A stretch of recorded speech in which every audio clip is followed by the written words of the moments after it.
The world's richest man, Elon Musk, spent yesterday on Capitol Hill being celebrated by Republicans who gave off the vibe that Musk's budget-slashing, workforce-purging agenda is their agenda. It's going to be the agenda of the new Congress.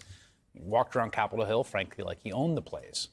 Related to that, we have new details on his campaign spending.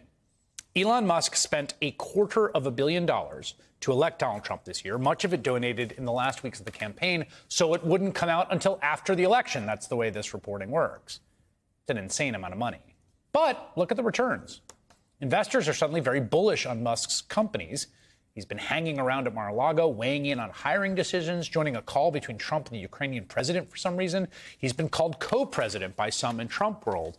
And today, multiple outlets are reporting the Israeli president, Isaac Herzog, recently called Elon Musk in hopes of getting the incoming U.S. administration to reopen talks for the release of hostages in Gaza.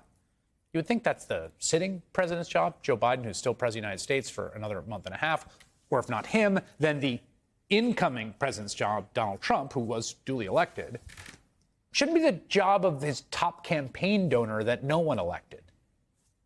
What are we doing here? This is insane.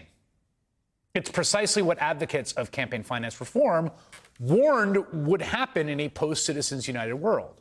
So while Musk is basically running the presidential transition, where exactly is the president-elect, the oldest man ever elected in the history of the republic? It was clear on the campaign trail Trump has lost a step or two, and that makes sense. He's, almost 80.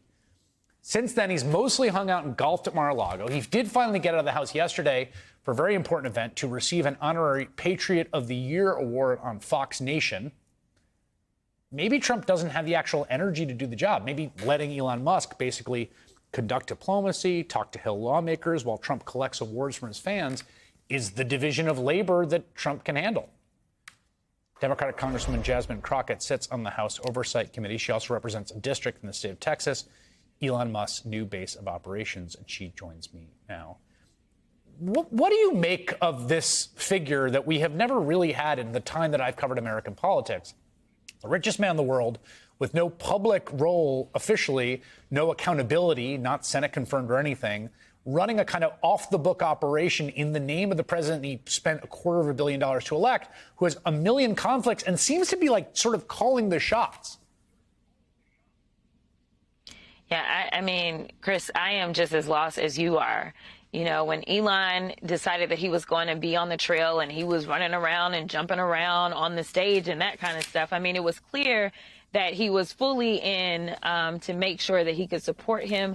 He had announced that he was going to spend millions of dollars, hundreds of millions of dollars. We didn't know that it would get all the way to $250 million.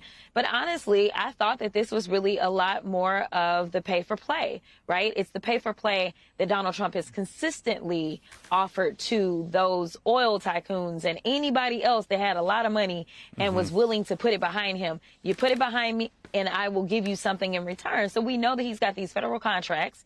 And I just assumed that it was about that. I had no idea that he would then end up with this random position with a new randomly created organization, and now that he would be sitting and doing the diplomacy that really should be left to the president-elect of the United States.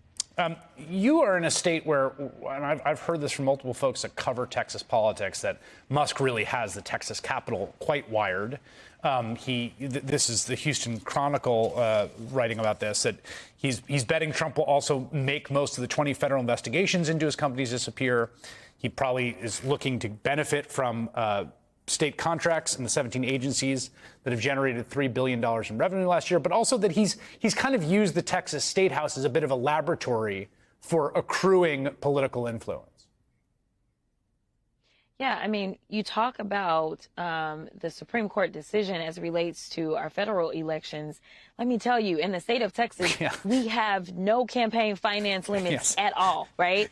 And so what we have is a governor who has been elected more times than anybody else, because we also don't have a term limit on our governor. So we are stuck with Abbott, because every time he gets in trouble, he calls up somebody that he's going to help out and he say, I need another $1 million. Listen, for those of you you that went out and voted and thought that you were going to vote for somebody that was going to be for you, let me tell you, Trump is showing you exactly who he is for. He is for the people that put up the real dollars, not your $5 or your $2. He is for the people that put up the hundreds of millions of dollars. And I don't really know where that leaves the rest of us. I can tell you that in the state of Texas, it has not left us in a good place.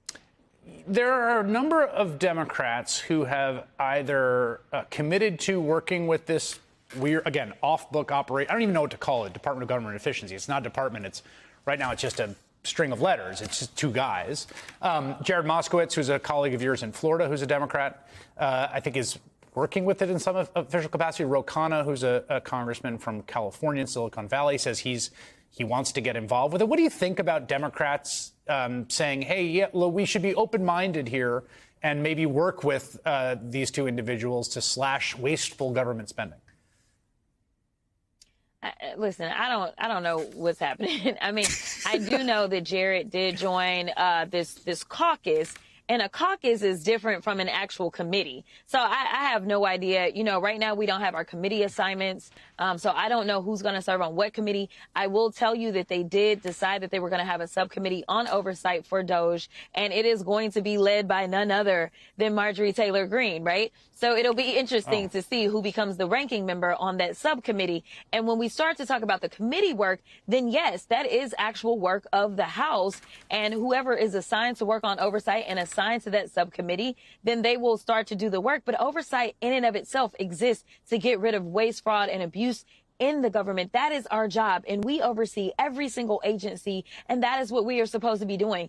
But what they are proposing right now from the likes of Ramaswamy, talking about getting rid of 70% of the workforce. Well, let me tell you, everybody that has complained about how behind their passports were or their Social Security checks being messed up or their IRS checks not arriving on time. Well, let me tell you, something is about to happen, and it doesn't sound like it's anything good if we are going to reduce the workforce instead of increasing it and giving them the resources that they need. And mind you, the people that claim that they were voting because they were feeling a way about the border and it being overrun, the border has been underfunded too. So I don't know how you're going to kick everybody out of this country like they are proposing to do while at the same time reducing the workforce. Congresswoman Jasmine Crockett of Texas, thank you so much.